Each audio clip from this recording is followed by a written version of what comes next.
Any company that lists reviews as part of its sales process has an absolute responsibility to ensure that reviews are not cherry-picked. Reviews are customers' means of determining the value of a product, and if they are selectively erased by the store to present an unbalanced or inaccurate picture, they can lead customers to make purchases that they otherwise might not have. If you are a cynic like me, you already suspected that the reviews on any site whose publication is controlled by that site are not an accurate depiction of customer sentiments, and I've discovered multiple companies eliminating negative reviews. Now, to absolutely no surprise, I have confirmed indisputably that Renderosity also does so.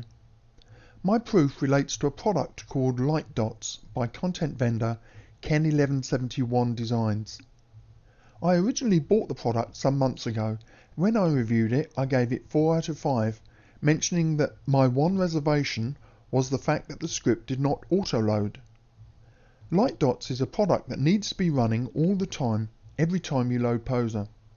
With Poser 11, many scripts achieve that, but Ken did not set his script up to do so, which substantially decreased its usefulness.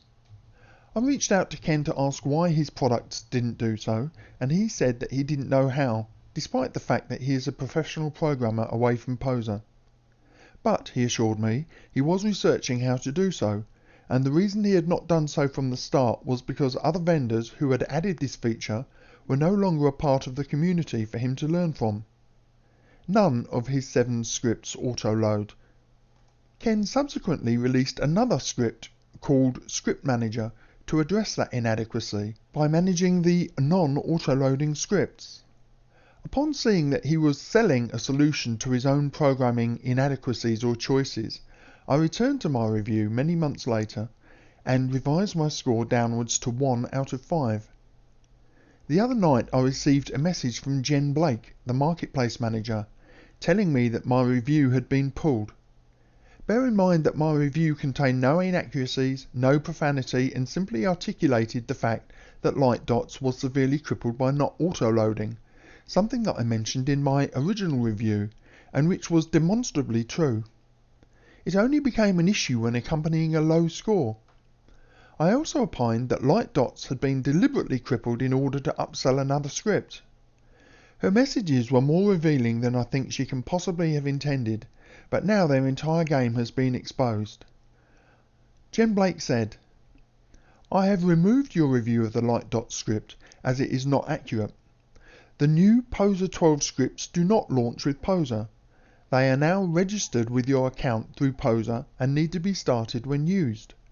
This allows the verification of purchase when using. If you are unhappy with the product, you are welcome to request a refund from the vendor. They can choose whether or not to approve that for you." I responded, "I never said they did launch with Poser. I complained that they did not. Please reinstate my review." Jen replies, "The meaning of my first message was that they are not supposed to launch with Poser. This is intended behavior for scripts. I cannot reinstate your review.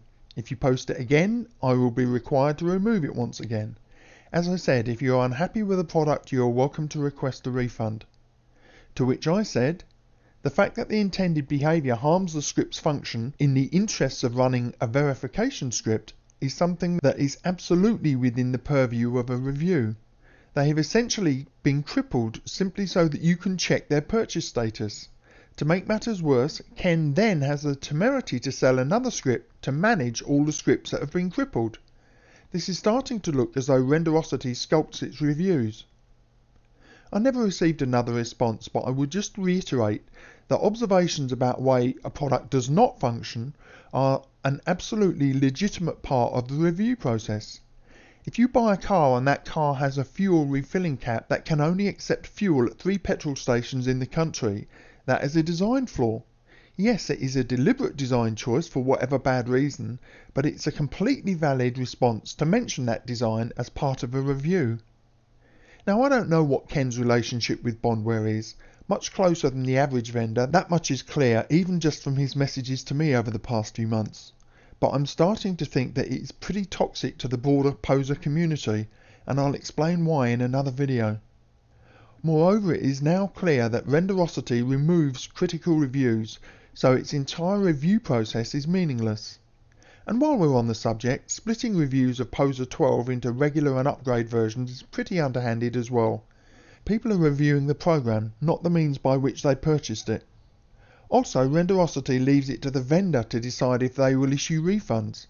So if a vendor sells a badly designed piece of software that Renderosity has certified by its extensive approvals process, the vendor still is the one that gets to decide if you will receive a refund. It's clear to me that Renderosity's reviews are as trustworthy as its ability to safely handle your credit card details.